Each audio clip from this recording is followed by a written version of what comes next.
James Jim Bridger, the quintessential American pathfinder and the living atlas of the early West, led an extraordinary life that effectively bridged the era of the isolated fur trade with the dawn of national settlement and railroad expansion. His journey is the definitive story of survival, exploration, and indispensable knowledge. Born in Richmond, Virginia in 1804, Bridger was orphaned young and grew up without any formal schooling, remaining illiterate his entire life. Despite this profound disadvantage, he possessed an unparalleled, self-taught genius for topography and spatial memory. After a brief but formative apprenticeship as a blacksmith and gunsmith in St. Louis, his destiny lay west. At just 18 in 1822, he joined General William Henry Ashley's famous expedition, venturing up the Missouri River to join the lucrative fur trade. He quickly distinguished himself in the brutal environment, earning the nickname Old Gabe, short for Gabriel, for his uncanny ability to navigate and find routes through any terrain. He was a survivor of the harshest winters and numerous skirmishes, and by 1830 he had risen to become a partner in the powerful Rocky Mountain Fur Company. Bridger's time as a mountain man was marked by monumental, lasting discoveries. In 1824, at age 20, he followed the Bear River and became the first non-Indigenous American to document the discovery of the vast, saline expanse of the Great Salt Lake, initially mistaking its extreme saltiness for the Pacific Ocean.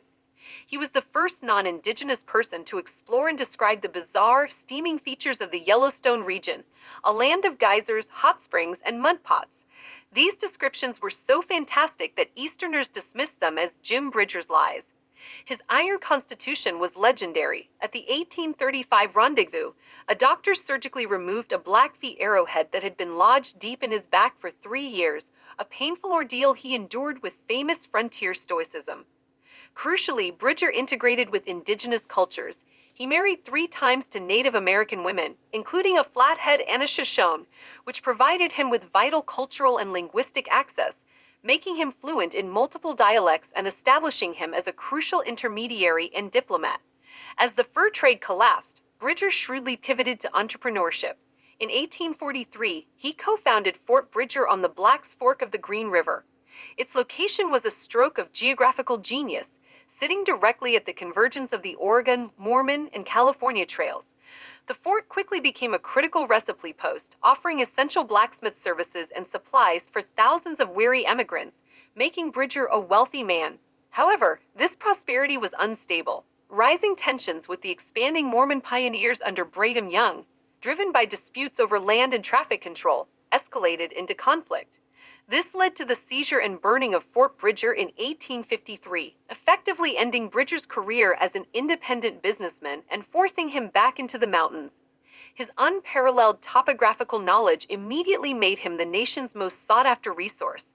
For the next 2 decades, Bridger served the U.S. government as a chief of scouts and interpreter, earning the rank of major for the Army and railroad surveyors, including General Grenville M. Dodge. His mental map of the West was absolutely relied upon for military planning, guiding the large army during the Utah War, 1857 to 1858, and ensuring safe passage through treacherous terrain.